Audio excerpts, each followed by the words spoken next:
남서울 지부에서 대표로 이제 섬기고 계시는 우리 김현철 목사님 모시고 큐티 세미나를 진행하고자 합니다. 이번 주와 다음 주 2주에 걸쳐서 진행되게 될 것이고 또 앞으로 추후에 또한 한 번씩 그렇게 강의를 함께 될 예정이니까요. 이번을 통해서 더 말씀을 조금이나마 더 깊이 알아듣겠습니다. 우리 박수로서 그런 말씀을 김현철 목사님 모시고 가겠습니다.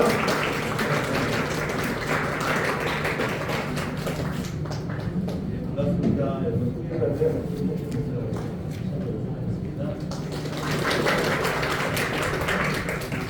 저도 4번입니다. 네, 맥시멈 12시 반까지 진행하려고 하는데 마음을 해주시면 되겠습니다. 매일 성경을 하고 계시죠? 네, 성서인별 소개도 잘 들어보셨죠?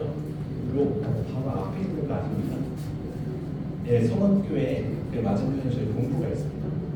네, 그래서 제 사무실도 거기서 한 1분 거리 또 이렇게 종종 교체할 수 있는 기회가 있으면 좋겠다 싶으면 잠깐 와서 이렇게 목사님하고 또 대화도 짧게나마 나눠봤는데 목사님이 목사님 진심인 것 같은 마음이 들어가지고 되게 제가 든든하고 또 기대가 되었어요. 이미 또 잘 하고 계신 분들도 있고 이제 막 처음 하시려고 하시는 분들도 계실 텐데 앞으로 여러분들이 또 좋은 하나의 모델이 되어주셨으면 좋겠다. 그런 기대 제가 가져봐도 되겠습니다. 네, 성공사도 가장 바쁘고 분주하고 또 삶의 이슈가 많은 때이긴 한데요. 이럴 때일수록 또 말씀으로 이렇게 견고하게 여러분의 가정을 천국 가정으로 또 이렇게 비전하시고 또 공동체가 또 천국 공동체. 아빠가 가장이 될 때 천국이 될까요? 안 되죠. 하나님이 가장이 되어주신 그런 가정들도 이렇게 저는 여러분들 이렇게 상상하고 그걸 생각하니까 참 기대가 많이 됩니다. 여러분들도 가장 이렇게 학습력도 좋으실 것 같고요. 집중력이나 실행력도 좋으실 것 같은데 제가 더 이렇게 기대되는 것은 여러분들을 통해서 여러분들의 가정이 변화되고 그래서 여러분들의 자녀가 정말 좀 행복하게 더 자라날 수 있길 바라는 마음까지 들어서요. 그래서 여러분 저도 마음을 이렇게 과잉되는 그런 감정을 좀 조절하고 여러분들께 욕심내서 조금 더 이렇게 준비해서 말씀 나누겠습니다. 제가 보통은 교회에 한 2주 정도 일단 동기부여랑 방법론 가르쳐드리고요. 그리고 또 한 몇 개월 후에 다시 와서 조금 더 구체적으로 다져가는 방식으로 좀 하는 편이에요. 그래서 원래는 오늘 와서 여러분들께 동기부여를 다른 교회 같은 걸 할 텐데 여러분 제목을 보니까 어떻게 되어 있습니까? 큐티의 정의가 막 나왔죠. 큐티의 정의 이러면 여러분들이 딱딱하게 공부하는 것 같은 느낌이 들 수 있는데요. 그래서 제가 다른 교회에서는 이 정의에 대한 강의까지는 잘 안 해요.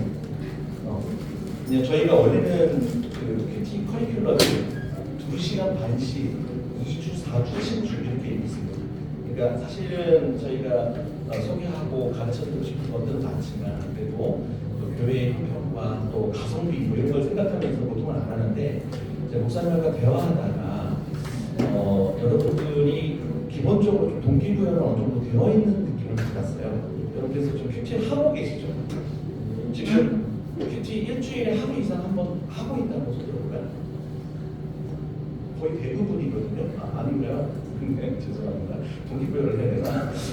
그래서 제가 동기부여를 좀 과감히 목사님께서 평소에 계속 이런 동기부여를 해주실 수 있는 분이시고 해서 동기부여 부분이 이 뒤에 유익 부분이에요. 그래서 유익을 좀 뒤로 좀 밀어놓고 이 중에서 그냥 짧게 시간을 봐가면서 제가 이 중에 하나라도 좀 여러분께 유익과 관련해서 큐티 하고 싶어지도록 좀 하는 말씀 드리고 싶고요.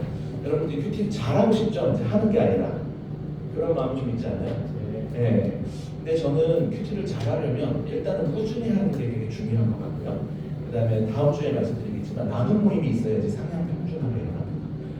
나눔 모임이 있어야 되는데 세 번째가 뭐냐면 저는 다른 어떤 스킬적인 것보다도 자세인 것 같아요. 큐티 하는 자세. 방법론을 뭐 구체적으로 복잡하게 습득하고 그래서 혀가는 기술을 써가면서 빽빽하게 큐티책에 뭔가 적고 뭐 이런 것들은 여러분들이 노력하면 할 수 있겠지만 진짜 하나님이 기뻐하시는 목사의 사람이 되기 위해서 묵상이 정말 모이고 내가 하나님 앞에 어떠한 자세와 목적을 가지고 말씀 앞에 나아가야 되는가, 이게 더 중요할 수 있어요. 그래서 여러분 지금 딱딱하게 좀 접근하지 마시고 제가 딱딱하게 안 할게요. 근데 이 묵상이 갖고 있는 의미를 여러분들 평소에 어떤 생각을 하고 계셨을지 모르겠지만 조금 새롭게 해서 조금 여러분들이 묵상할 때는 마음가짐을 새롭게 하는 시간이 있으면 좋겠다 싶습니다. 첫 시간인데요. 그럼 친하신가요 서로? 제가 한 2분 정도 드릴 테니까 큐티란 나에게 땡땡이다, 이렇게 의미에 대해서 한번 서로 나눠보셨으면 좋겠어요. 두 분씩. 괜찮습니까? 네, 시작하겠습니다. 큐티란 땡땡이다. 네, 좀 같이 앉으셔도 좋겠고요. 이 차에. 네.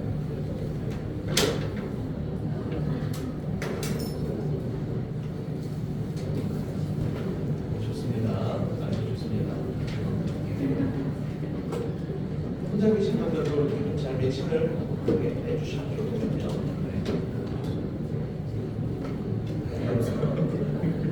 한 분 남으셨는데 목사님하고 해서 좀 있습니다. 네, 두세 명씩 하셔도 괜찮습니다. 큐티랑 땡땡이다 무엇이다 이렇게.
예, 됐습니다.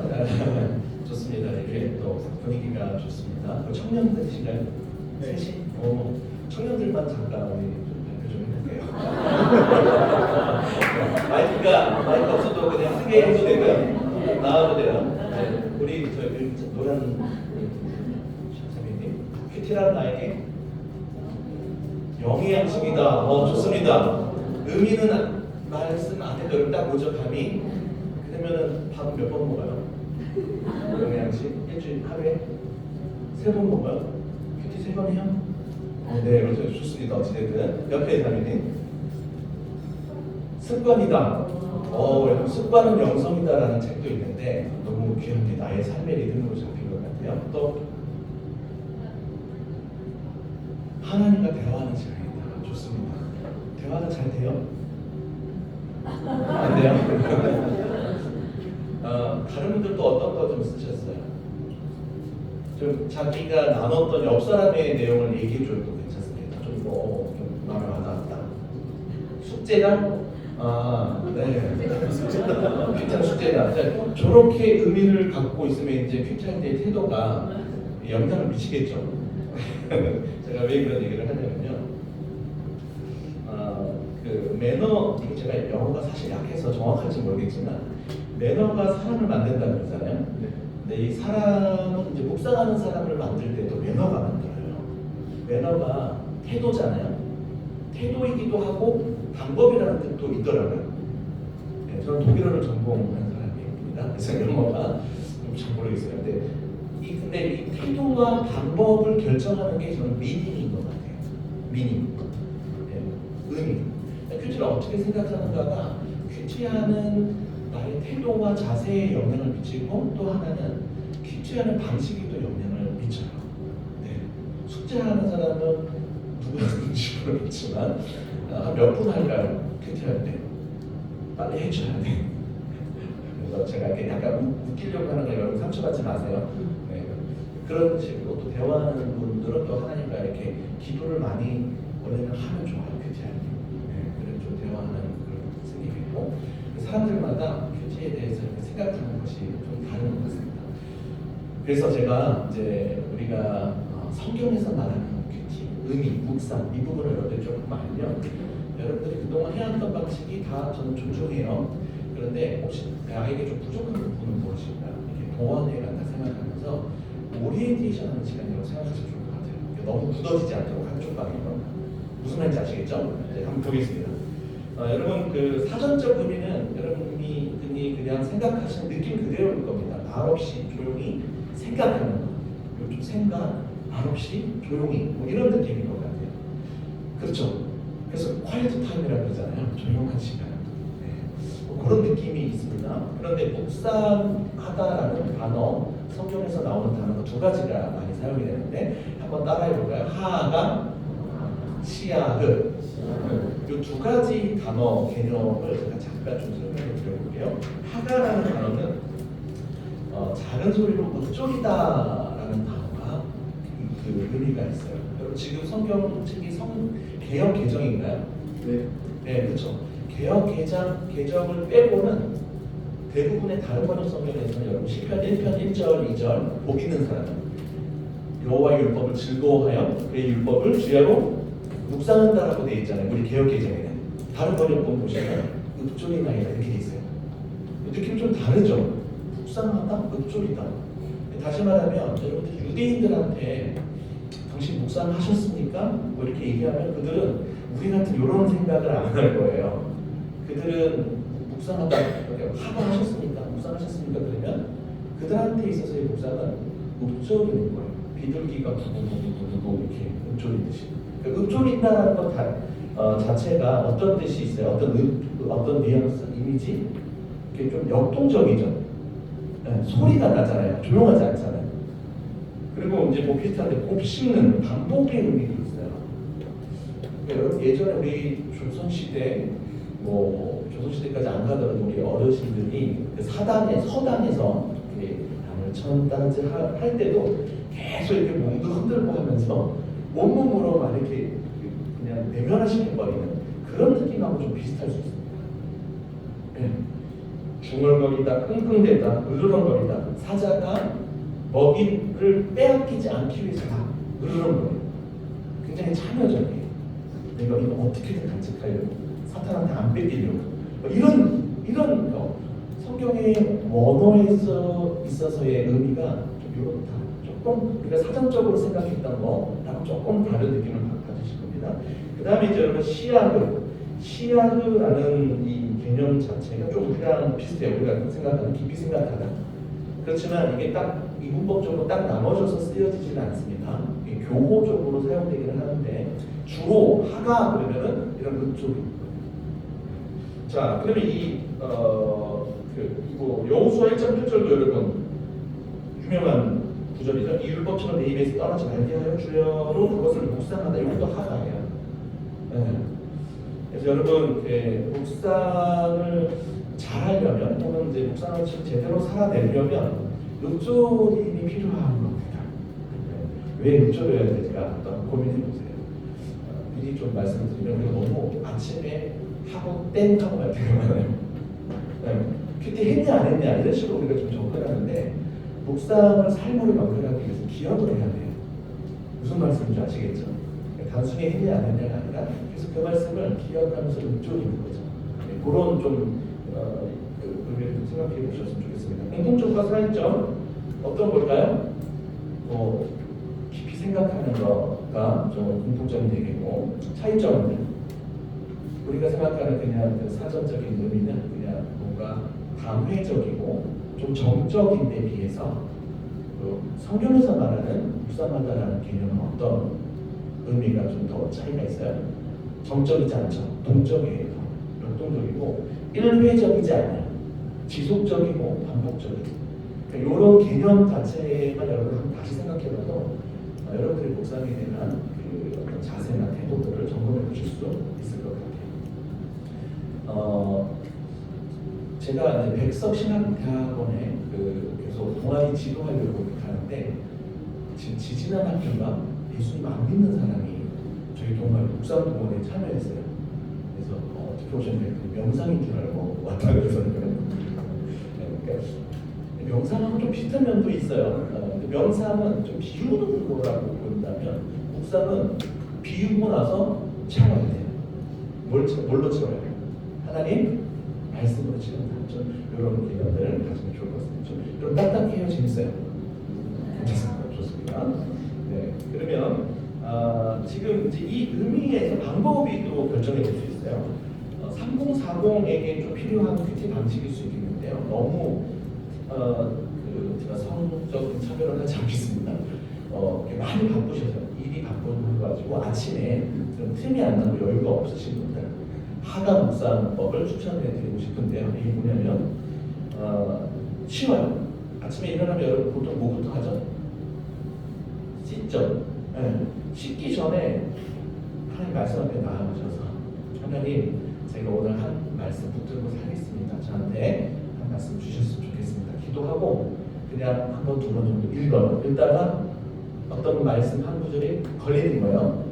네, 걸리면 그게 동시적으로 묵상하면서 거기서 어떤 깨달음이 오고 적응도 되고 할 수도 있겠지만 그냥 왠지 모르게 걸리는 말씀이 있을 수도 있어요. 그러면 이제 하나님 감사합니다. 오늘 이 말씀으로 살겠습니다. 끝. 큐티 한 5분도 안 걸려서 끝날 수 있어요. 그 다음이 중요해요. 사실은 방법은 거기서 끝이에요. 그리고 나서 이제 씻어야 되죠. 씻을 때 읊조리 있는 거예요. 그 구절을. 네. 그럼 씻고 나서 뭐 해야 돼요? 자매분들은 화장해야겠죠. 화장하면서 읊조리고. 그러니까 아침에는 이렇게 준비하고 활동하면서 이렇게 계속 반복적으로 그 구절을 읊조려 보는 거예요. 그 다음에는 이제 여러분 조금 장소를 이동한다든지 아니면은 밥 먹거나 간식 먹을 때 아까 영양식이라 그랬는데 뭐 먹을 때 한번 더 말씀을 하셔요. 읊조리는 쉽나요? 어때요? 쉬운 것 같아요? 네. 우리가 그런 반대를 할 수도 있을지 모르겠는데 제가 아침에는 막 단어가 안 떠오르는데 한 구절만 가지고 이렇게 묵상해도 되나요? 맥락을 놓치고 우리가 너무 한쪽에 의미 부여를 강하게 해서 잘못 이해하면 어떨까요? 이런 우려들이 좀 있을 수도 있거든요. 근데 이제 꾸준히 하면 그렇지 않아요. 우리가 흐름 따라서 보기 때문에 꾸준히 하면 그리고 혹 우리가 어떤 해석적인 부분에 있어서 조금 약간 원래 저자가 의도했던 것과 벗어난다 할지라도 그렇게 위험하지 않을 거예요. 위험하지 않고 자전거도 여러분 처음부터 이렇게 안 넘어지고 타시는 분 없듯이 계속 우리가 말씀에 계속 노출되고 묵상하려고 하다 보면 계속 조정이 되기도 하고 그렇습니다.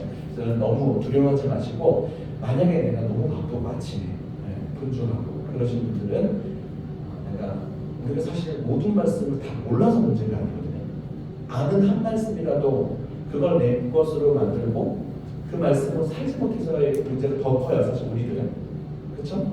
그래서 이제 하나 묵상이라고 명명을 좀 해봅니다. 읊조리는 큐티. 자, 요게 이제 제가 쉬운 방법으로 가르쳐 드렸지만 사실상 쉽지는 않을 거예요. 이거 계속 기억하면서 한다는 게. 근데 그렇게 하다 보면 내가 어떤 경우는 적용과 묵상이 잘 안 됐는데 읊조리면서 묵상이 다시 되기도 하고요. 또 이게 적용이 어떤 상황을 만났을 때 적용이 또 그때 만나서 연결이 되기도 한다. 이런 생각을 좀 가졌으면 좋겠습니다. 자, 그래서 반복이 중요한 개념이라는 걸 좀 생각해 봤으면 좋겠고요. 시야그 묵상. 요게 이제 여러분 제가 여러분들께 이제 다음 주에 가르쳐 드릴 수 있는 우리가 어떻게 하나님의 말씀을 좀 생각하고 해야 되는지 말씀드리겠습니다. 사실은 우리는 하나님께서 묵상하는 존재로 만드셨어요. 호모 메디타티오라고 들어보셨을지 모르겠어요. 묵상하는 존재. 하나님께서 우리를 그렇게 만드셨어요. 그래서 여러분 사실은 여러분 다 묵상을 잘합니다. 기본적으로, 본능적으로. 지난주에 누가 했던 말 그거 막 곱씹어요. 많이 생각해요. 생각하다 보면 그 말이 내 감정에 영향을 미치죠. 그래서 나를 사로잡아. 그럼 이제 내 삶의 어떤 언행에 있어서 변화가 생기겠죠. 그게 묵상이에요. 여러분 잘하고 계시죠? 네, 드라마를 봐도 우리가 묵상을 합니다. 근데 이제 무엇을 묵상하느냐가 중요하죠. 이 시편 1편 1, 2절이 그것을 딱 대조해주고 있어요. 1절, 복 있는 사람이 하지 않는 건 뭐냐면 악인의 꾀를 쫓아가지 않는다. 악인의 생각을 쫓아가지 않는다. 2절은 뭐라고 대조하면 율법을 묵상합니다. 결국 우리의 행복을 결정하는 기준은 생각의 싸움에서 나타나는 겁니다.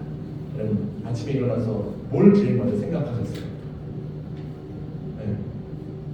그게 이제 막 습관이라고 했는데 습관처럼 아침에 일어나자마자 하나님이 떠오르고 하나님의 말씀이 떠오를 수 있다면 얼마나 좋겠습니까? 이런 묘비명이 있어요. 만일 그대가 생각하는 대로 살지 않으면 머지않아 그대는 사는 대로 생각할 것이다.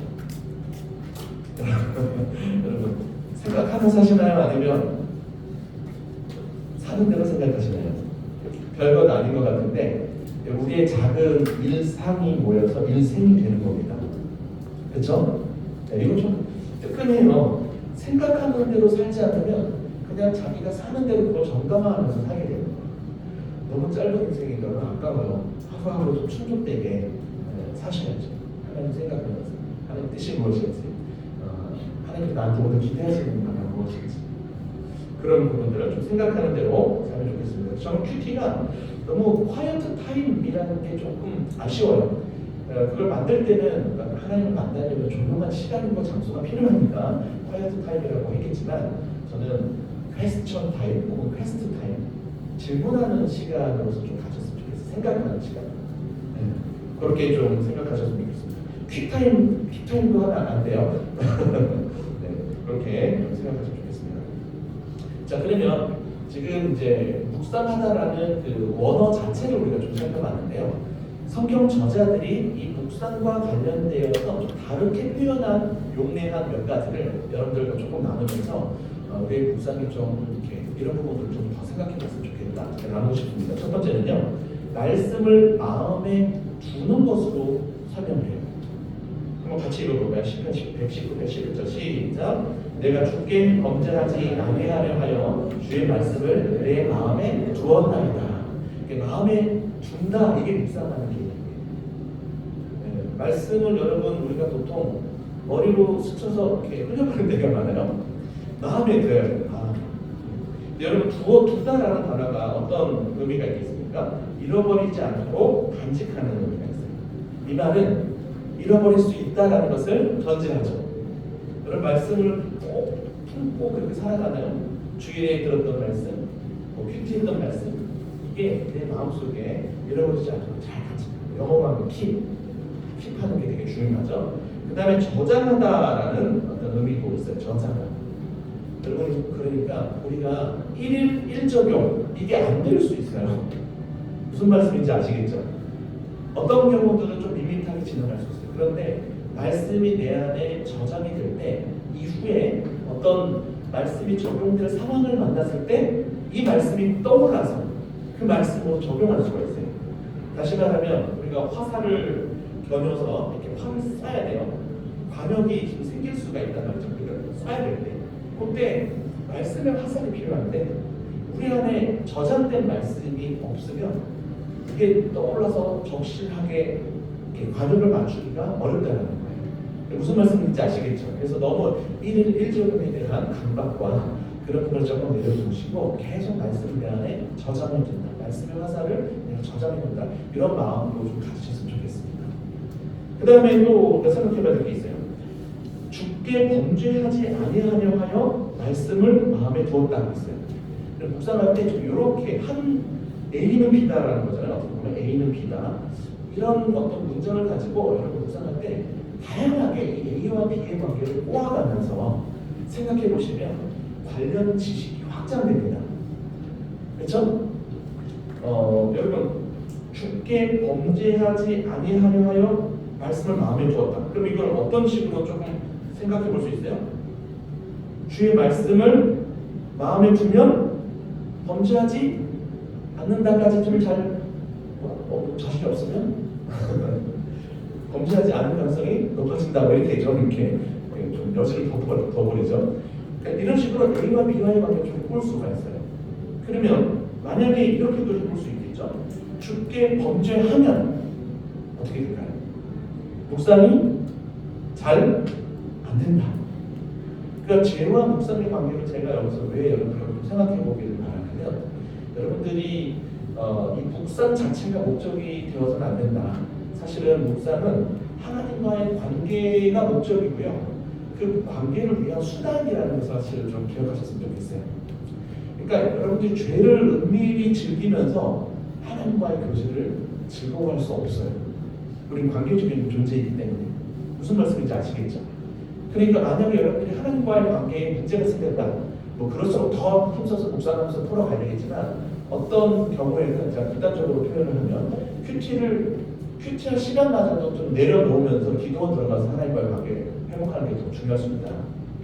큐티를 안 빼먹고 매일 하는 것 그 자체가 중요한 게 아니다. 하나님과의 관계를 들어보자. 그래서 하나님과의 관계가 즐거워야 묵상이 즐거워지고, 그래서 또 다시 묵상이 즐거워지면서 하나님과의 관계가 즐거워질 수 있는 거예요. 그래서 묵상 자체를 어떤 그 목적으로 삼지 마시고 하나님과의 관계로 이렇게 좀 연결해서 생각해 보면 좋을 것 같습니다. 자, 두 번째, 마음에 새기다라는 표현이 또 있어요. 성경에 마음에 새기는 거예요. 아까 마음에 두다라는 표현인데, 마음에 새겨요. 어떻게 해야지 하나님의 말씀을 마음에 새길 수 있을까요? 구약에서는 하나님께서 돌판에다가 하나님의 말씀을 새겨주셨어요. 새 언약의 시대에서는 하나님께서 말씀을 어디에다가 새겨주시는데요? 우리의 마음에 새겨주신대요. 근데 어떻게 그게 가능하죠? 오늘 이거 성경 공부할 시간까지는 없어요. 근데 여러분 새 언약과 관련된 본문 에스겔서라든지 예레미야서에 보시면 내가 새 영을 너희에게 주는 영을 주셔서 하나님의 말씀을 우리 가운데 새겨지게 하시는 분이에요. 여러분 그거 좀 잘 생각해 봅시다. 하나님의 말씀을 우리가 지킬 수 있나요, 없나요? 없어요?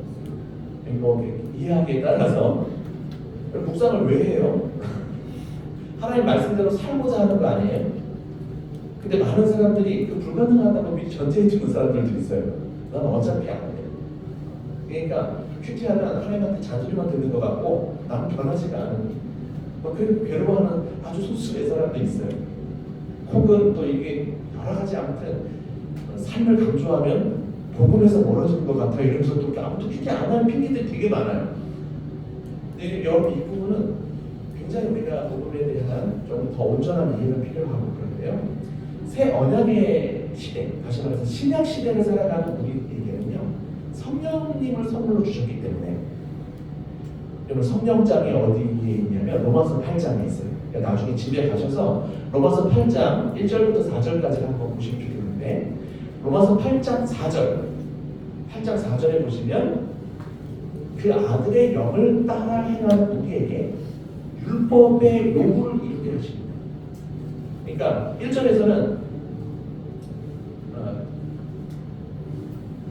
찾아봐야 되겠네요. 율법이 연약하여 할 수 없는 것을 하나님이 하신다. 그러면서 우리가 원래는 율법을 지키는 게 어렵고 안 돼요.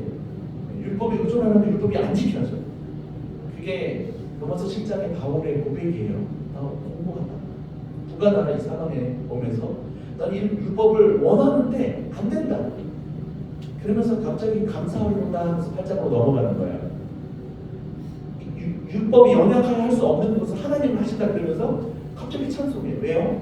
그 아들의 영을 따라 행하는 우리에게 율법의 요구가 이루어지게 하십니다. 아멘? 그럼 여러분 말씀대로 살 수 있어요. 내 힘으로는 안 되지만 어떻게? 성령의 도우심으로. 그러니까 여러분 묵상할 때는 반드시 이거 내가 하는 시간이라 생각하지 마시고 성령님의 도우심으로 성령님과 함께하는 시간이다라는 그 오리엔테이션이 필요한 거죠. 그래서 기도할 때도 하나님의 말씀, 성령의 조명하심을 통해서 잘 깨닫게 하시고 더 나아가서 여러분이 그 말씀대로 살려고 할 때도 내 힘으로가 아니라 성령께 의존해서 무슨 말씀인지 아시겠죠? 그래서 여러분 새 언약의 역사는 성령의 역사예요. 그래서 묵상할 때는 여러분들이 하나님 성령께서 이 말씀에 마음에 새겨주시고 그렇게 기도하셨으면 좋겠어요. 그리고 여러분 사실은 우리 마음에 새기다라는 단어가 어떤 면에서는 직역이 아니라 의역이라고 보시면 되는데요. 그럼 앞에서 말했던 건 뭐예요? 이럴 수 있겠지만 이 세계다라는 단어도 다른 데서도 나와요. 그래서 제가 먼저 좀 우리 마음에 새기는 부분에 있어서 성령을 의지하라고 말씀을 드렸고요. 제가 여기서 조금 더 말씀드리고 싶은 건 뭐냐면 원래 이 세계다라는 단어가 아니고요. 영어로 하면 비동사가 여기 쓰여져 있어요. 뭐뭐 위에 있게 하라. 다시 말하면 마음에 새기다라가 여기가 비동사면 마음 위에 있게 하라. 이런 뜻이에요. 여러분 말씀이 내 마음보다 위에 있는 게 묵상이에요. 이 별거 아닌 것 같은데요. 제가 다음 주에 한번 말씀드리겠지만 원래 성서연년 매일 성경에 지금 성서연년이 올해 54주년째입니다. 오래됐죠. 초창기에 이게 왕자 노트가 있었어요. 왜 왕자 노트였을까요? 어명을 듣는 시간으로 받아들인 거예요. 여러분 우리가 하나님과 교제한다 이런 것도 굉장히 로맨틱하고 좀 이렇게 부담 없고 그런데 성서연년에서는 처음부터 아닌 건 아닌데 조금 더 성경을 묵상하는 방법을 좀 쉬워도 묵상하는 자세는 조금 더 무거울 필요가 있는 거예요. 무슨 시간? 뭘 듣는 시간? 어명을 듣는 시간이에요. 그러면 어떻게 해야 돼요? 주여 말씀하옵소서 무슨 말씀을 하시든지 주의 종이 듣겠나이다 라고 엎드리면서 시작하는 게 묵상이에요. 근데 우리가 그런 표현은 안 하지만 거의 이런 태도예요. 주님 한번 말씀해 주시죠. 제가 들어보고 판단해 보겠습니다. 누가 더 위에 있어요? 내 마음이 말씀 위에 있어요. 그런 묵상이 안 돼요. 여러분 이렇게 많이 이렇게 점검이 되시죠? 네. 여러분 우리가 창세기를 그동안 묵상했었습니다. 말씀은 사건이에요. 이르시되 빛이 있으라 그러면 빛이 생겨야 되고요. 죽은 나사로한테 일어나라 그러면은 청각이 다 상실된 그 나사로도 주님 말씀이 떨어지면 어떻게 돼야 돼요? 일어나야 돼요. 그러니까 말씀이라는 히브리어 단어 다바르는 사건이라는 뜻이 있고 말씀이라는 뜻이 있는데 이게 참 오묘해요. 두 가지가 아주 밀접한 것 같아요. 일어나라 하면 일어나줘야 돼요. 여러분 하나님의 말씀을 그렇게 많이 듣고 노출되어 있고 접촉하게 되는데 여러분의 삶 속에 말씀 사건이 경험되어지시는지 좀 돌아봤으면 좋겠어요. 창세기 여러분 묵상했으니까 이제 여러분 아시겠지만 혼돈하고 공허하고 흑암이었던 세상이 이르시니까 빛이 생기면서 밝아졌고 1, 2, 3 이렇게 그 월화수 틀이 생겨요. 질서가 생겨요. 그리고 첫째 날의 틀에 넷째 날의 내용으로 채워지죠. 충만하게 되는 이게 말씀의 역사라고 볼 수 있어요. 다시 말해서 여러분들이 말씀을 정말 사건으로 경험한다는 것은 어떤 뜻이에요? 여러분들의 내면과 삶이 아주 공허하고 텅 비어있는 것 같은 우리의 마음속에 뭔가 충족되는 거예요. 말씀과 성령과 주님의 사랑으로 또 예수로 충족하고 충만해지는 거예요. 규모 없이 혼돈스럽고 무질서했던 내 삶에 규모가 생기고 질서가 생기는 거예요. 또 뭐가 밝아지는 거예요. 어둠이 자꾸 밀려오는데 말씀의 능력 때문에 어둠을 밀어내면서 우리 인간으로서 하나님 형상으로서의 존엄성을 지켜갈 수 있어요. 그렇게 경험이 되시는지 모르겠어요. 말씀 큐티는 그냥 하냐 안 하냐가 중요한 게 아니에요. 적용이 어려워요 이러는데요. 적용은 생각보다 어렵지 않아요. 어떤 면에서. 제가 그거 잘 가르쳐 드릴게요 다음 주에. 그런데 시작이 어려워요. 시작할 때 우리가 엎드려지는 게 너무 어려워요. 우리가 피조물의 위치로 내려가지 않으니까 하나님의 말씀 경험되지 않아요. 그러니까 막 설교를 여러 편 하는 느낌이 좀 들어서 여러분 도움이 되시기를 바랍니다. 좀 더 재밌게 원래는 안 하는데 재밌게 이런 말씀을 드리기 위해서 제 이야기도 하나 좀 할게요.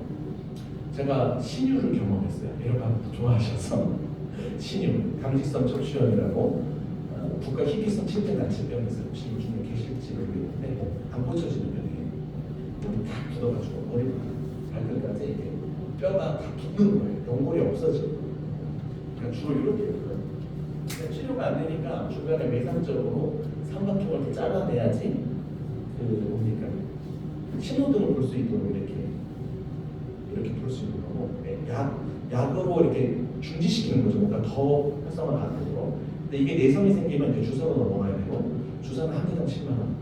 주사가 네 종류예요. 여기까지 다 가면 이제 방법이 없어요. 내성이 생기면 스테로이드제이기 때문에 또 부작용도 많아요. 너무 괴로운 병이에요. 근데 주로 이제 청각골, 꼬리뼈 쪽에로부터 많이 시작되다 보니까 못 움직여요. 2013년에 제가 갑자기 걸렸어요. 고민정 국회의원 남편 시인이 어떤 병으로 유명해져. 그 병이에요.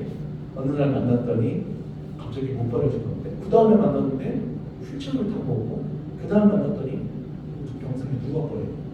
저도 한 1, 2개월 만에 그렇게 가더라고요. 너무 놀랐었어요. 그래서 우리 교회에, 저도 청호동에 교회에서 있었는데 청년들이 맨날 와가지고 밥 먹여주고 머리 감겨주고 막 그랬어요. 갑자기 제가 새긴 했는데요. 근데 제가 성령이 제 몸을 지나가서 나거든요. 저는 말씀 사역자예요. 오해하지 마세요. 저한테 기도 받으러 오지 마세요.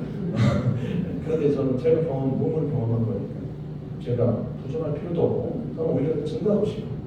하나님 우리가 생각하는 것보다 더 실제하시고, 그리고 우리의 어떤 생각하는 것보다 더 크신 분이시고.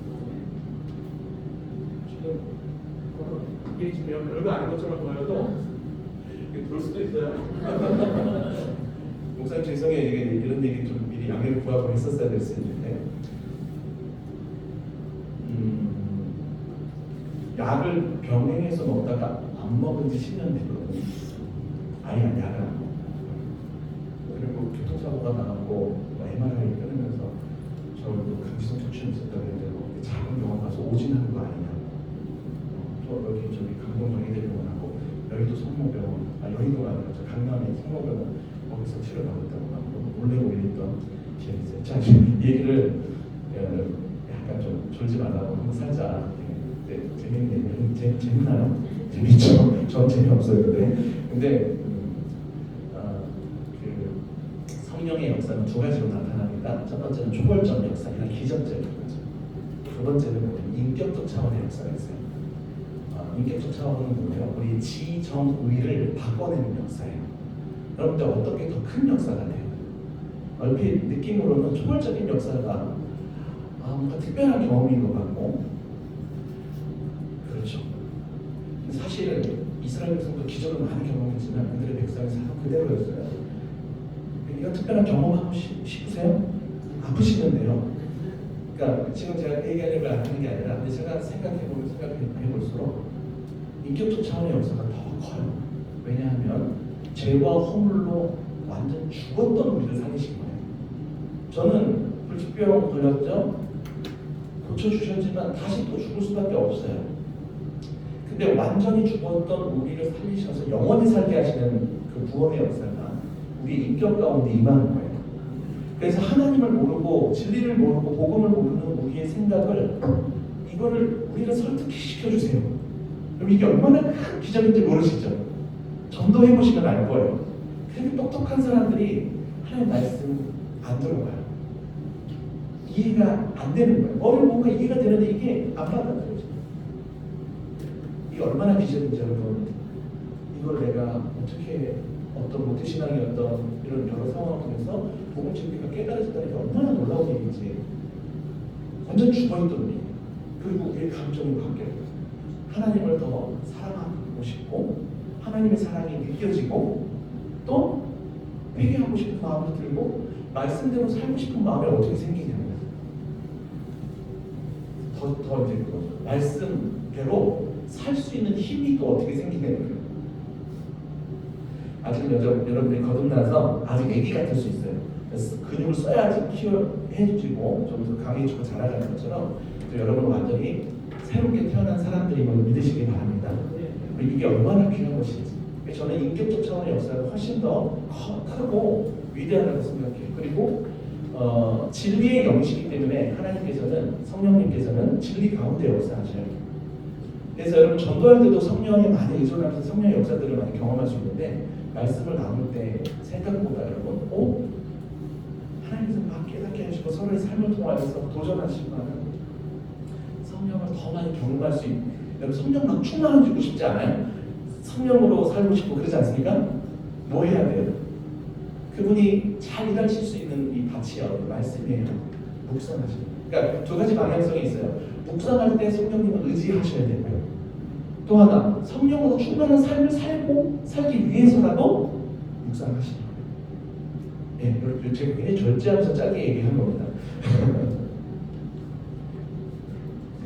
성령과 묵상의 관계를 좀 잘 생각하시면 좋겠고요. 그 다음에 말씀이 거한다라는 단어가 있어요. 말씀이 거해요. 다 지금 뭔가 그러니까 안에 거하는 거예요. 거하다라는 단어는 살다라는 뜻이 있어요. 살고 거주하면 지속적으로 영향을 미치게 됩니다. 종국적으로는 이 영향을 미쳐서 결국 내 안에 있는 말씀이 나를 다스리게 돼요. 말씀이 내 안에 거할 때, 그래서 말씀이 내 안에서 살아서 거주하면서 지속적으로 영향을 막 미쳐서 결국에는 말씀으로 나를 다스린다. 이런 그림들을 좀그 이미지를 갖고 계셨으면 좋겠어요. 지금 여러분 그냥 하루에 10분, 20분씩 안 빼먹고 큐티한다. 이거랑 좀 다르죠? 물론 여러분 그렇게 했다고 제가 전제하는 건 아닙니다.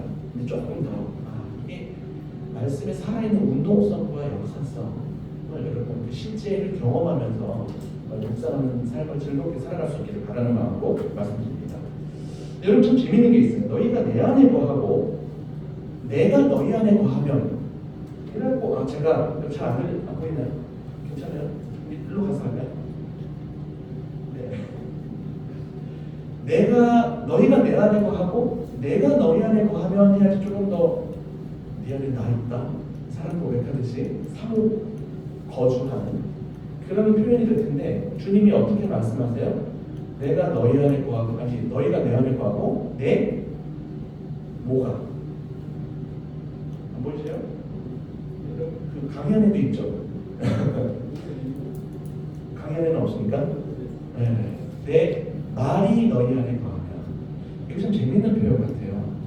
너희가 내 안에 거하고 내가 너희 안에 거하면 이렇게 하셔도 될 것 같은데 왜 내 말이 너희 안에 거하면 하셨을까? 요한복음 오늘 1장 여러분 묵상하셨을 분들도 계실 텐데 주님이 말씀이시기 때문이기도 하고요.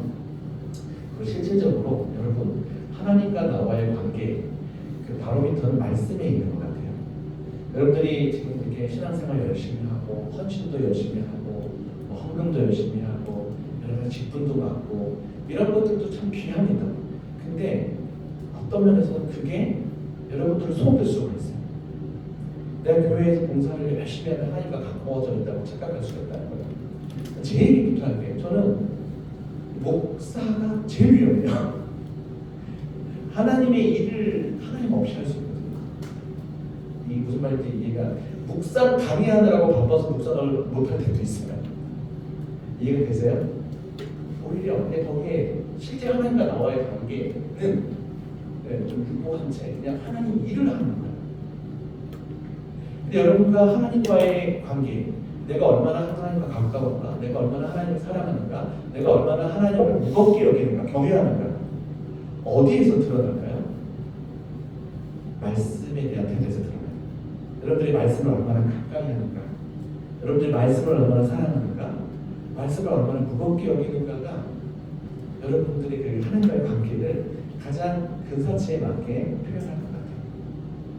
그래도 여러분 이렇게 퀴즈 하시는 사람들도 많고 하는데 그리고 오해하지 마세요. 다른 뭐 어떤 활동, 신앙생활 이런 거 제가 무시하는 거 저는 아닌 거 아시죠? 근데 진짜로 우리가 놓치고 그냥 훅 이렇게 활동만 하다가 나중에 정말 실체가 없는 모습, 쭉정이 같은 모습으로 될까봐 하는 말씀이에요. 항상 점검해야 돼요. 하나님과 나와의 관계. 물론 제가 너무 자꾸 깊이 들어가는데 바리새인들은 그렇게 열심히 묵상을 했음에도 불구하고 하나님 사랑하는 마음이 없는 그런 바리새인적 묵상의 위험도 있을 수 있어요. 그 행위 자체. 여러분 자꾸 이 진지한 묵상, 진실한 묵상을 목표로 좀 하셨으면 좋겠어요. 묵상하는 행위 자체가 중요한 게 아니에요. 안 빼먹는 게 중요해요. 이게 마지막입니다. 정의에 있어서 마지막. 말씀을 먹는 거. 제가 제일 좋아하는 정의예요. 아까 말씀하셨는데 여러분 우리가 말씀을 그러니까 우리가 평소에 밥을 왜 먹나요? 살려고 또 생존 또 네? 미식 네, 맛있어서 맛있어서 행복해서 또 말씀을 우리 밥을 왜 먹죠? 에너지를 쓰기 위해서 충전하기 위해서 내 힘을 얻기 위해서 때가 되어서 좋습니다. 뭐라 그러죠?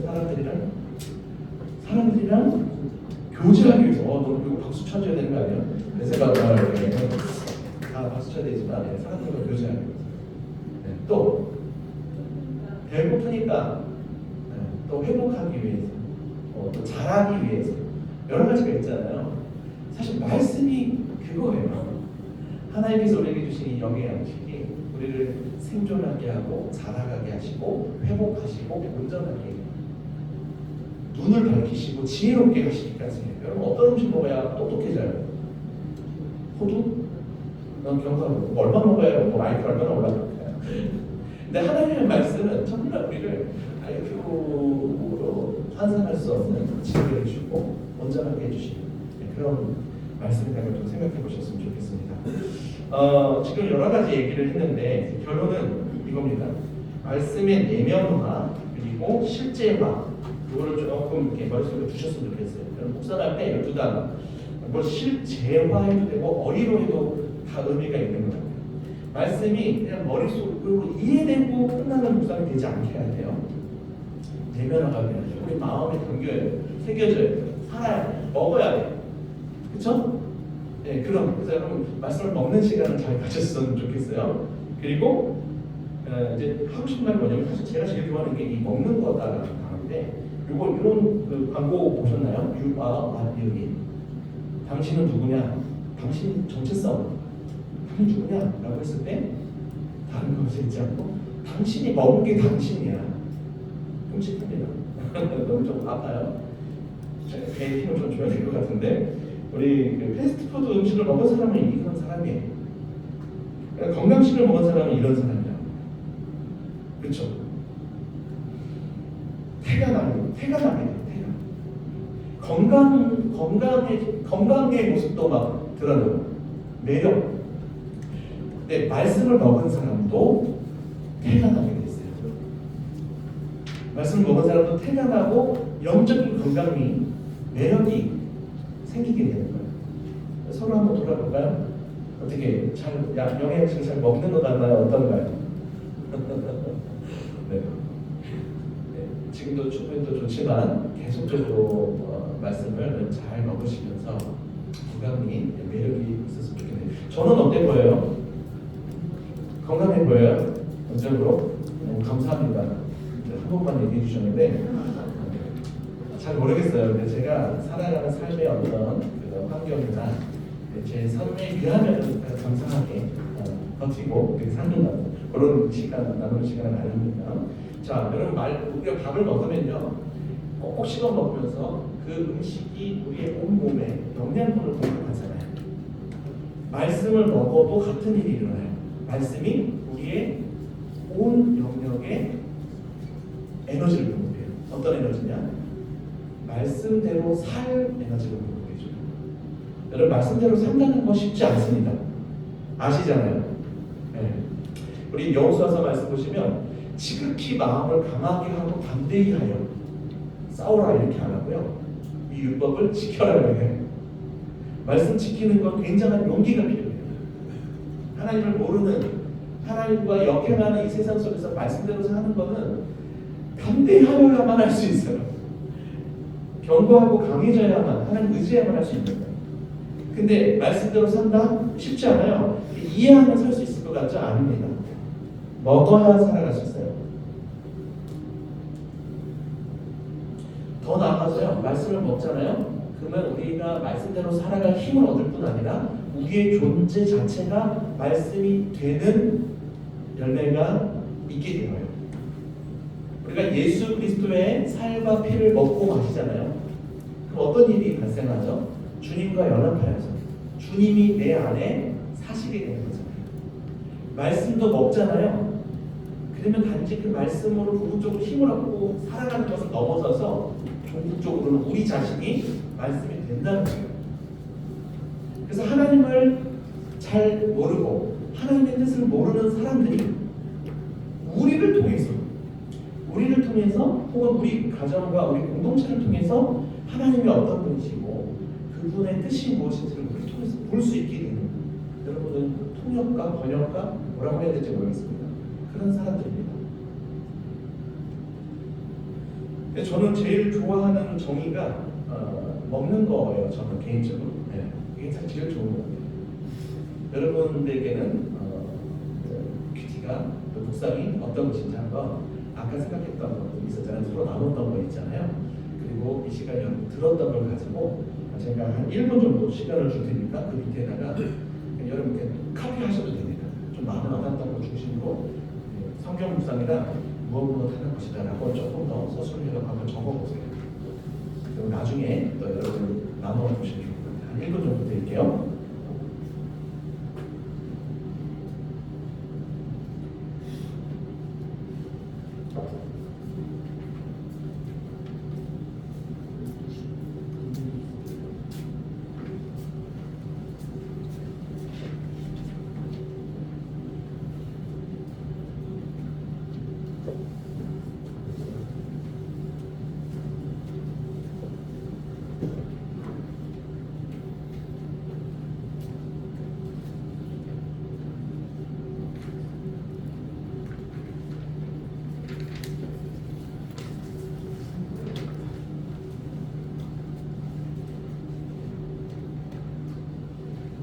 자, 이제 됐습니다. 저를 봐주시고 어때요? 조금 더 묵상에 대한 이해가 조금 새로워졌나요? 좀 입체적이 되셨나요? 여러분 묵상할 때 이런 부분들을 좀 잘 생각해 보시면서 하면 그냥 했다 안 했다라는 정도로 넘어서서 좀 여러분이 다른 관점에서 살아갈 수 있을 것 같아요. 이제 묵상의 유익에 대해서 말씀을 조금 이제 나누려고 하는데요. 여기 네 가지를 다 나눌 수 없고요. 하나 나누기에도 조금 그럴 수 있을 것 같아서 제가 요약적으로 결론 하나만 제가 여러분들 나누고 싶은 거 그거 하나 조금 나누면 여러분들 묵상의 어떤 그 방향이나 의미나 이런 더 새로워질 수 있을 것 같아서 그거 하나만 좀 이야기하고 제가 돌아가겠습니다. 저는 큐티하면서 가장 큰 유익이 뭐냐면 우리의 믿음이 관념적이고 추상적인 믿음이 아니라 실제적이고 살아있는 믿음으로 자라갈 수 있게 되는 것이라고 가장 좀 이야기해드리고 싶어요. 아마 여러분들이 느끼고 있는 것일 수 있어요. 그동안 나의 신앙생활 또 하나님을 알아가는 것 이런 부분들이 좀 그냥 머릿속에만 이렇게 개념화되어 있다가 묵상하면서 여러분들이 조금씩이라도 그걸 느꼈을 거예요. 하나님이 생각보다 가까이 계시네. 이게 생각보다 또 작은 부분들도 말씀해 주시고 관심이 있으시네. 그 말씀을 순종해 봤더니 하나님께서 다른 길을 열어주시네. 뭐 이런 것들, 내가 바뀌네. 여러 가지 것들을 아마 경험할 수 있을 것 같아요. 믿음에 대해서 본질적으로 요것만 한번 오늘 약간 좀 학구적인 느낌으로 좀 가는데 괜찮습니까? 네. 다음 주에도 좀 학구적일 수 있을 것 같아요. 여러분 제가 워낙 여러분들이 좀 이렇게 수준이 있다고 들었어요. 그래서 수준 있게 좀 강의하려고 애쓰는데 네. 그래도 어떨지 모르겠습니다. 자, 우리가 코로나를 지나면서 이제 사람들이 모이지 못하니까 이제 약간 본질적인 질문들을 많이 했던 것 같아요. 교회에서 예배란 무엇인가, 또 교회란 무엇인가. 마지막 전국적으로 우리가 뭘 질문하게 되냐면 과연 믿음이란 무엇인가, 신앙이란 무엇인가 이렇게 점검하게 됐죠. 여러분 코로나 때 우리 성적표, 믿음의 성적표가 좀 나왔을 것 같은데 10점 만점에 한 몇 점 됐던 것 같아요? 5점은 넘으시나요? 그 정도? 네. 여러분들 지금 제가 질문하면서도 믿음이 좋다는 게 뭘까? 정말 여러분 애매할 것 같고요. 요 성적표를 물어보는 건 좀 잔인한 것 같고 이렇게 좀 표현해 볼게요. 여러분 믿음이 자라가고 계시나요? 자라고 있나요? 이건 또 뭐야? 조금 더 편하긴 한데 내 믿음은 자라나고 있나? 뭘 봐서 알 수 있을까? 좀 개념이 조금 이렇게 할 것 같기도 하면서 모를 것 같은. 그래서 제가 믿음에 대해서 한번 좀 점검하면서 마무리를 하고자 하는데요. 헬라어로 믿음이 이렇게 되어 있습니다. 읽으실 수 있나요?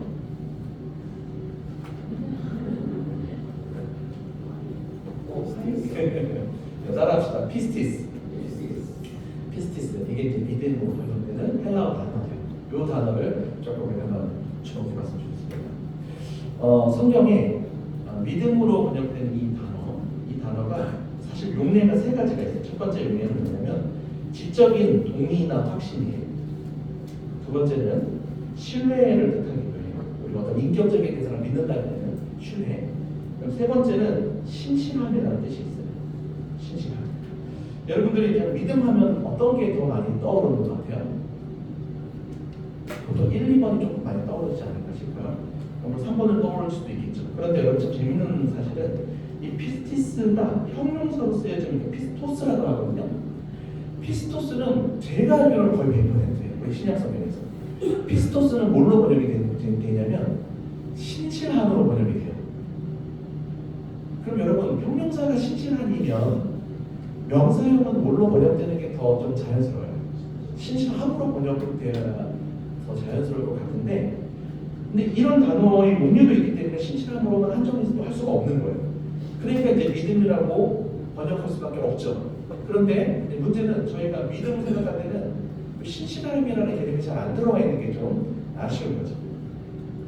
여러분 그 명사형 중에서 이 피스티스가 믿음이 아닌 다른 단어로 번역된 것이 딱 한 군데 나와요.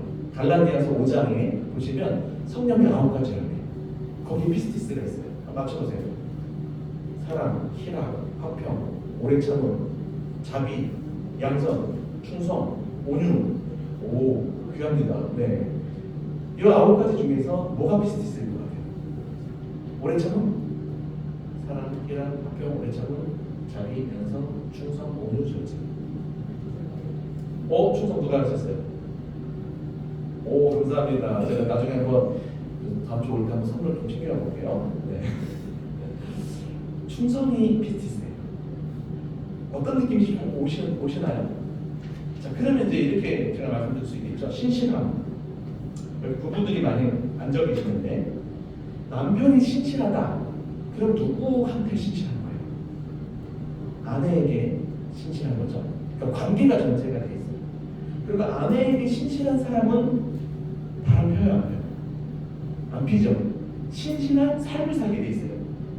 여러분 신실함으로 우리가 믿음을 이해한다면, 물론 이거 외에도 앞서 말했듯이 1, 2, 3번에 대한 이런 부분들이 다 있으니까 다 이제 좀 충분히 생각하셔야 되겠지만, 우리가 놓치고 있는 이 신실함, 조금 더 우리가 믿음을 신실함의 개념으로 생각해 보면, 여러분 우리의 믿음은 그렇게 추상적이잖아요.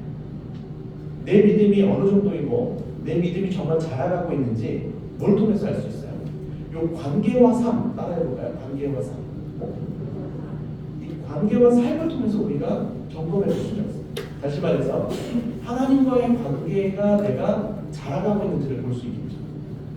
더 가까워지고 있는지, 더 친밀해지고 있는지, 더 사랑하고 있는지. 그 다음에 삶을 볼 수 있어요. 그 관계에 어울리는 삶을 내가 계속 더 잘 살아내고 있는지. 여러분 성경에 보면 하나님과 우리와의 관계가 어떤 관계로 유기가 되죠?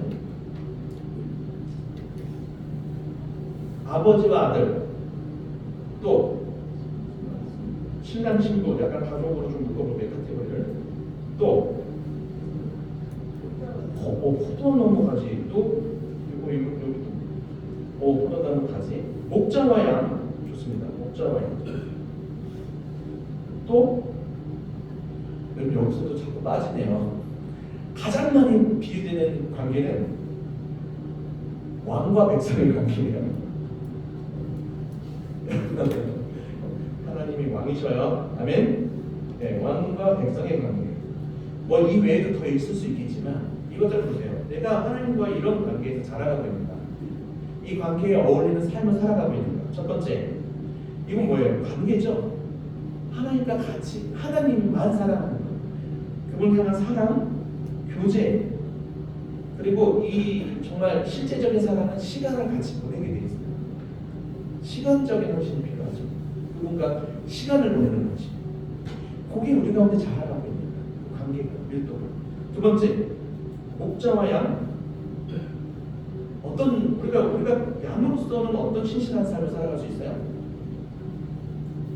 누구의 음성을 듣고 살아야 돼? 목자의 음성, 하나님의 음성을 듣고 내 음성이나 다른 사람, 세상의 음성이 아니라 하나님의 음성을 듣고 그분의 인도를 받는 삶.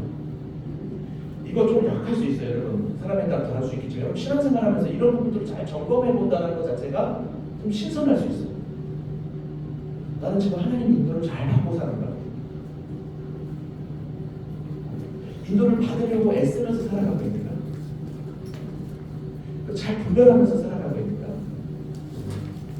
그런 거. 자, 세 번째는 이건 뭐예요? 왕과 백성으로서의 관계에서 신실한 삶은 뭐예요? 충성하고 또 순종하고. 여러분 이런 거 막연하지 않습니다. 믿음이라는 것은 결국 관계와 삶이 전제되어 있어요. 매일 성경이 여러분 저는 다른 여러 가지 큐티 방식을 다 존중해요. 그런데 그냥 가장 심플하게 제가 다음 주에도 조금 더 말씀드리지만 그냥 우리가 하나님에 대해서 머리로만 아는 것을 그치지 않고 하나님 실제적으로 알아가는 과정에 있어서 정말 중요한 게 이 관계와 삶인 것 같아요. 우리의 신앙에 있어서도 첫 번째 질문이 뭐예요? 하나님은 어떤 분이십니까? 이거 묵상하자. 그걸 통해서 우리가 하나님과의 관계가 더 깊어질 수 있어요. 그 다음에 교훈, 이게 하나님의 뜻이죠. 하나님의 뜻을 우리가 묵상하면서 그 뜻에 걸맞는 삶을 살아가려고 애쓰게 돼요. 그러니까 우리가 손바닥만한 크기의 본문이죠. 너무 길지도 않고 너무 작지도 않은 그 본문을 가지고 여러분 한 몇 분 정도 하실지 모르겠지만 15분, 20분 한다고 쳤을 때 꼭 20분 안에 충분히 우리가 이 말씀을 읽고 공부하면서 하나님 어떤 분이신지 발견하고 그분과 교제하고 그분의 뜻을 발견하면서 내가 그 뜻대로 살려고 애쓰고 이러한 삶을 살아내는 거예요. 그래서 그게 성취감을 또 맛보기도 해. 내가 나 같은 이기적인 사람이 어떻게 하나님 말씀 순종하네. 그러면서 이 지옥과 같은 세상 속에서 내가 천국과 같은 삶. 천국은 죽어서만 가는 게 아니에요. 하나님 나라는 하나님의 통치를 받는 거잖아요. 배우셨죠? 하나님 통치를 어떻게 받아요? 막연하지 않아요? 대한민국에도 국법이 있듯이 하나님 나라에도 법이 있어요. 국법. 뭘까요? 말씀. 그래서 우리가 그 왕자노릇을 하는 거예요. 그때 당시에 우리 선배들은 이런 얘기를 했어요. 매일 아침 큐티를 통해서 천국 문을 연다고. 하나님 통치를 받으면서 내 내면에 먼저 하나님의 샬롬이 임하. 그리고 우리 관계, 가까운 관계부터 하나님 나라가 확장되어지는 그 삶을 살아내는 거예요. 이 지옥과 같은 바벨과 같은 세상이잖아요. 자기 이름을 높이기 위해서 막 그런 자기끼리 힘을 발휘하는 세상 속에서 말씀으로 새로운 하나님 나라를 여기서 살아가고 확장해 나가는 것. 이 두 가지. 저는 이게 되게 중요한 것 같아요. 그래서 10분 남았으니까 여기서 조금 더 여러분들한테 하나 조금 더 팁을 조금 드리고 싶어요. 우리가 이런 관계들도 생각하고 결국에는 우리 성령의 지정의의 역사로 우리가 얘기했는데 우리의 큐티가 이 지정의를 고루 이렇게 자라게 하고 경험되게 하는 목사님 됐으면 좋겠어요. 자, 집 쪽에 뭔지 알겠죠? 큐티를 하면서 하나님의 말씀을 깨닫는 질문. 하나님의 말씀에 대한 지식이 늘어나고 그 어떤 뜻을 찾아가는 그런 목사들 쪽으로만 하시는 분들이 계실 수 있어요. 제가 좀 그랬었어요. 해석 중심의 목사. 네, 해석 중심, 묵상 중심이라고 볼게요. 그 다음에 정은 뭐예요? 이 감정적으로 주님과 연합이 되는 거예요. 가까워지는 거예요. 친밀해지는 거예요. 큐티하면서 물어보고 싶네요. 자, 여러분. 그 다음에 의는 뭐예요? 의는 내 삶의 의지를 내서 말씀대로 해내는 거죠. 약간 적용 중심이라고 좀 봐야 될까요? 뭐 이렇게 다 구분할 수는 없겠지만 여러분 한번 잠깐 한번 여쭤볼게요. 내 큐티 방식이 좀 뒤쪽에 좀 많은 것 같다. 그 사람 볼까요? 지 중심의 묵상이다. 네, 근데 나는 정 중심의 묵상이다. 없네요. 그다음에 의 중심의 묵상이다. 아 좋아요. 그러니까 의랑 여러분 대한민국 그 큐티 문화의 되게 전형입니다. 예전에는 우리가 하나님과 데이트하는 거다 말고 선교단체에서는 주님과 교제하는 거면서 되게 정을 강조했는데 결국에는 이제 실제적으로 적용, 내가 말씀드린 그러니까 삶을 강조하면서 적용을 많이 외쳤어요. 그래서 행동주의적으로 좀 큐티를 많이 하다가 근데 이게 너무 적용 중심으로 가보니까 해석이 좀 빈약해지는 거예요. 좀 약간 그러다 보니까 또 반대축으로 어떻게 가요? 예, 지적으로, 그러니까 균형적으로. 그래서 막 재밌습니다. 제가 예전에 RBF라는 선교단체에 있었는데 시내가에 심은 나무라는 큐티집도 처음에는 균형적으로 가다가 한 2000년대 중반 정도부터 바뀌었어요. 너무 우리가 지적으로만 가는 것 같다. 그래서 아예 여백을 넓혀버렸어. 그리고 뭐 그래 좀 아무튼간에 다양한 큐티 방법이 있어요. 여러분 내가 여러분들이 익숙한 것들을 잘 붙잡을 때 그게 여러분 강점일 수 있어요. 그게 여러분들의 결일 수 있어요. 그런데 그것만 하지 않고 나머지 부분들도 좀 보완하겠다 이런 마음을 가지시면 좋겠어요. 그래서 자기의 성향도 봐야 되겠지만 두 번째로는 이렇게 그때 좀 여러분들이 자기 큐티를 디자인하면서 갈 수가 있어요. 그러니까 올해 여러분들 중에 나는 너무 성경 자체를 잘 몰라. 그러면 어디 좀 집중하는 게 좋아요? 지혜. 난 성경 좀 잘 모르니까 올해는 큐티하면서 좀 내가 적용을 잘 못하잖아. 하나님 말씀 잘 이해하는 데 목적을 두자. 20분 한다. 안 물어봐서 제가 모르겠지만 30분으로 하게 그냥 편하게 그 수치로 계산하기 좋으니까 30분 한다 그러면은 20분, 25분은 그냥 묵상에다가 좀 이렇게 집중하는 그렇게 좀 하셔도 되겠죠. 근데 어떤 사람은 또 뭐예요? 나는 이제 이 말씀을 몰라서 문제가 아닌 사람. 너무 나는 이렇게 말씀대로 살지 못하는 게 문제야. 그런 사람들은 오히려 묵상하는 시간을 줄이고 적용 시간을 확보하셔야 돼요. 그러니까 묵상은 본문의 질문을 던지면서 본문을 이해하는 시간이라는 적용은 뭐예요? 내 삶의 질문을 던지면서 이 말씀을 어떻게 내 삶으로 연결해서 살아가요? 이건 시간이 필요해요. 틱틱틱 적고 알아서 적용하면서 살아가는 게 아니에요. 여러분 오해하지 마세요. 적용을 끝내고 적용한 것을 틱틱틱 덜고 난 이후에 적용한 것을 살아내는 거예요. 그러니까 적용은 삶이다. 반은 맞아요. 큰 넓은 의미에서 적용은 삶이죠. 그런데 적용은 삶이다 이러니까 약간 여러분들이 밀어놔. 큐티하면서 적용을 해야 돼요. 적용하고 적용한 것을 큐티틱 덮고 살면서 살아내는 거예요. 이해를 좀 좁게 좀 생각하시는 게 도움이 될 것 같아요. 제가 조금 더 자세한 의미는 다음 주에 적용을 좀 많이 다뤄드릴게요. 그리고 나는 지금 여태까지 큐티를 하는데 너무 건조해. 너무 성경 공부하는 것 같아. 지적인 유의는 있어요. 깨달음, 만족감이 있는데 너무 하나님하고 가까워지는 것 같지가 않아. 율법주의가 되던가 지정주의가 되던가 그냥 뭔가 엘리트, 이 큐티가 또 하나의 엘리트를 양산해내는 것도 신앙의 엘리트, 인텔리전트한 그런 느낌으로 여러분 이해할 수 있는데 이거 되게 중요한 거거든요. 하나님과 가까워지는 거예요. 뭘 좀 이렇게 돌아보면 좋을까요? 기도.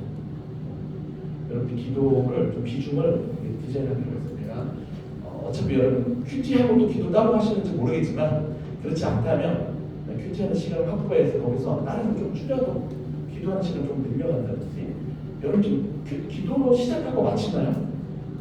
그렇게 하세요? 그렇게도 안 할 때가 많아요. 과제하듯 할 때도 많은 거예요. 그런데 자 따라합시다. 큐티는 과제가 아니라 교제다. 이런 언어 유희를 좀 잘 활용하면 앞으로 어떤 말이 돼요? 과제가 아니라 교제다. 그래서 저는 여러분 큐티 잘한다는 게 뭘까? 다른 거 뭐 이렇게 적응을 잘하고 뭐 이해를 잘하고 뭐 심리한 거 뽑아내고 뭐 이런 거 아닌 것 같아요. 저는 큐티를 잘한다는 거 즐거워하는 사람이 큐티를 잘하는 사람이라고 생각해요.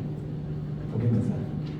그다음에 네, 그래서 이런 부분들을 좀 돌아보면서 여러분들이 그 큐티를 좀 디자인해보세요. 30분이라고 친다면 여러분들 3분의 1을 이렇게 봐가지고 내가 올해는 조금 더 이 부분을 좀 신경 써면서 해봐야겠다. 그런 마음을 가지고 서로 돕고 해보시면 좋을 것 같아요. 혹시 질문 있으신가요? 5분 남았는데. 예. 없었죠.